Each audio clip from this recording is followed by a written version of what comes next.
Bismillahirrahmanirrahim. Assalamualaikum warahmatullahi wabarakatuh. Kali ini kita akan mempelajari tentang pengelompokan dan peranan virus bagi kehidupan. Jangan lupa untuk menekan tombol subscribe, like, and share agar tidak ketinggalan video-video pembelajaran dari saya. Berikut adalah tujuan pembelajaran kita pada pertemuan kali ini. Karena virus itu banyak sekali macamnya, maka untuk memudahkan kita mengenal virus, maka virus dikelompokkan menjadi beberapa kelompok. Yang pertama adalah berdasarkan tipe asam nukleatnya, yang kedua adalah berdasarkan ada tidaknya selubung nukleokapsid. Perlu saya tambahkan, ini adalah virus yang tidak memiliki selubung nukleokapsid. Nah, virus yang seperti ini dinamakan dengan virus telanjang. Mengapa demikian? Ini adalah asam nukleat milik virus. Kemudian ini adalah kapsid milik virus. Gabungan antara asam nukleat yang diselubungi oleh kapsid ini dinamakan dengan nukleokapsid. Nah, karena nukleokapsidnya tidak ada selubungnya lagi di luarnya, maka dinamakan dengan virus telanjang. Sebaliknya dapat kalian lihat gambar yang ini. Ini adalah asam nukleat milik virus dan kemudian ini adalah kapsidnya. Di luar dari nukleokapsid ini terdapat lagi selubung. Nah, virus yang seperti ini dinamakan dengan virus yang berselubung atau yang memiliki selubung dari nukleokapsid. Struktur dari selubung ini biasanya sama dengan struktur yang dimiliki oleh membran plasma sel. Kemudian yang ketiga, virus juga dapat dikelompokkan berdasarkan jenis hospes atau jenis sel inangnya. Ingat bahwa setiap virus memiliki bagian spesifik yang berbeda, sehingga sel inangnya juga berbeda-beda. Dan yang dapat menjadi sel inangnya adalah sel yang memiliki reseptor yang sesuai dengan bagian spesifik dari virus atau bagian spesifik yang dimiliki oleh virus. Berdasarkan tipe asam nukleatnya, virus dapat dikelompokkan lagi menjadi virus RNA, yaitu virus yang asam nukleatnya hanya RNA. Terdiri dari picornavirus, yaitu penyebab polio, orthomyxovirus, yaitu penyebab influenza, kemudian TMV atau tobacco mosaic virus, yaitu penyebab penyakit mozaik pada tembakau, kemudian ada paramyxovirus, yaitu penyebab penyakit campak, dan kemudian ada rhabdovirus, yaitu penyebab rabies, dan ada arenavirus, yaitu penyebab penyakit meningitis. Kemudian untuk virus yang tipe asam nukleatnya adalah DNA dinamakan dengan virus DNA. Macam-macamnya diantaranya adalah herpes virus, yaitu penyebab penyakit herpes, bakteriophag, yaitu virus yang menyerang bakteri, kemudian ada papovirus, yaitu penyebab penyakit kutil, kemudian ada adenovirus, yaitu penyebab pneumonia, dan kemudian ada poxivirus, yaitu penyebab penyakit cacar. Kalian masih ingat bakteriophag? Bakteriophag diantaranya adalah yang berbentuk seperti huruf T, sehingga dinamakan dengan virus T. Kemudian berdasarkan ada tidaknya selubung nukleokapsid, maka virus dapat dikelompokkan menjadi virus berselubung.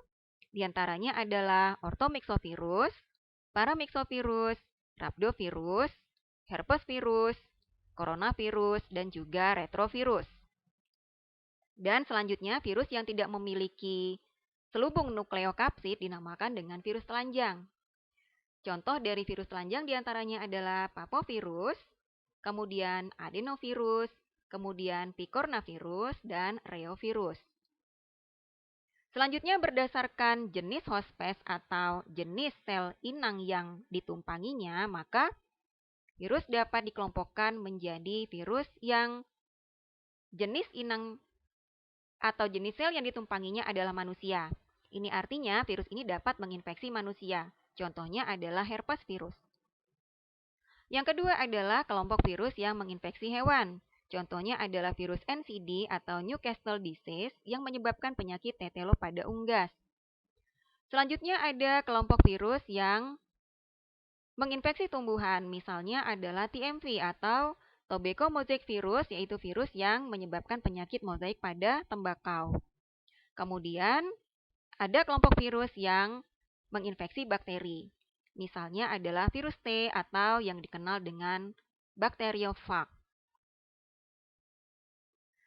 Nah, yang kita pelajari tadi adalah virus-virus yang menyebabkan penyakit. Meskipun demikian, virus juga dapat memiliki peran yang menguntungkan bagi manusia. Di antaranya adalah dalam pembuatan vaksin, dalam pembuatan interferon, dalam pemetaan kromosom, dan juga dalam rekayasa genetika. Pada pertemuan kali ini, kita hanya membahas bagaimana prinsip pembuatan vaksin. Sebelum kita mempelajari lebih lanjut bagaimana pembuatan vaksin, perhatikanlah gambar berikut ini. Ini adalah bagian spesifik dari virus. Kemudian ini adalah sel limfosit. Ini sel limfosit dengan reseptor yang seperti ini. Kemudian ini adalah sel limfosit dengan reseptor yang berbeda. Kemudian ini sel limfosit dengan reseptor yang berbeda lagi. Nah, fungsi dari limfosit adalah dalam sistem kekebalan tubuh atau pertahanan tubuh. Cara limfosit bekerja adalah reseptor yang dimiliki oleh limfosit berikatan dengan bagian spesifik yang dimiliki oleh virus.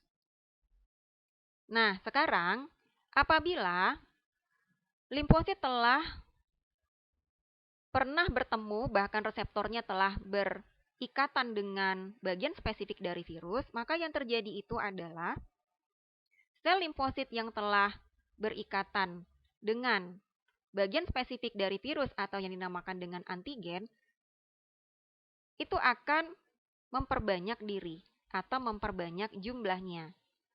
Sedangkan sel limfosit yang lain yang belum ketemu dengan bagian spesifik yang dimiliki oleh virus atau belum ketemu dengan antigen atau belum berikatan dengan antigen, itu tidak diperbanyak jumlahnya oleh tubuh. Nah, mengapa ini diperbanyak? Karena apabila virus yang masuk adalah virus yang menyebabkan penyakit tertentu, maka apabila semua bagian spesifik dari virus itu telah berhasil ditangkap oleh reseptor yang dimiliki oleh limfosit, maka tubuh kita akan menjadi kebal terhadap virus tersebut. Itulah yang menyebabkan mengapa orang yang telah pernah terinfeksi oleh virus cacar dan mengidap penyakit cacar, maka ketika virus cacar itu datang lagi, maka kita tidak akan menderita cacar lagi. Hal itu disebabkan karena sel-sel limfosit yang memiliki reseptor terhadap antigen cacar atau bagian spesifik dari virus cacar, itu jumlahnya telah diperbanyak di dalam tubuh kita. Sehingga setiap ada virus cacar yang masuk, maka limfosit dengan reseptor yang spesifik untuk menangkapnya telah siap untuk beramai-ramai menangkap virus tersebut. Sehingga tidak sempat lagi menyebabkan penyakit cacar pada kita. Nah, kelebihan dari limfosit ini adalah limfosit juga dapat memproduksi antibodi. Ya, antibodi itu adalah suatu protein yang memiliki reseptor spesifik untuk menangkap bagian spesifik dari virus. Di mana bagian yang spesifik dari virus tadi dinamakan dengan antigen.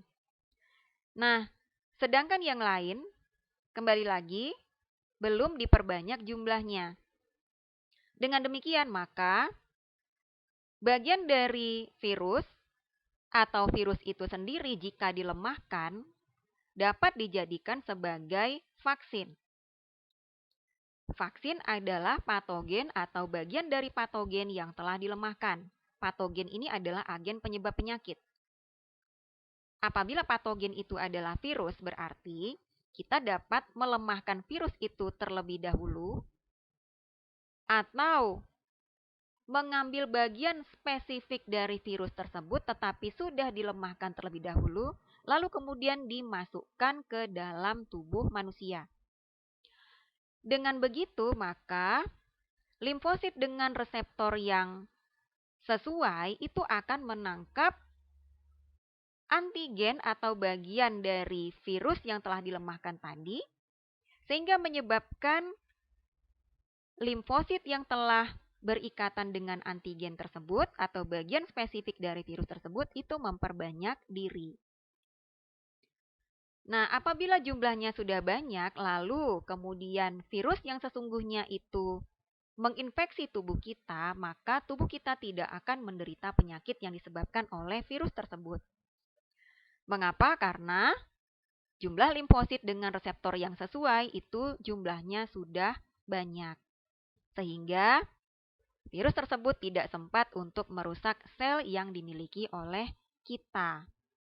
Ingat ya, sel kita itu akan rusak apabila virus berhasil memperbanyak diri di dalam sel kita dan kemudian melisiskan sel kita. Sel tubuh kita yang saya maksudkan. Nah, demikian pembelajaran kita tentang pengelompokan virus dan juga peranan virus bagi kehidupan manusia. Jangan lupa untuk menekan tombol subscribe agar tidak ketinggalan video-video pembelajaran dari saya.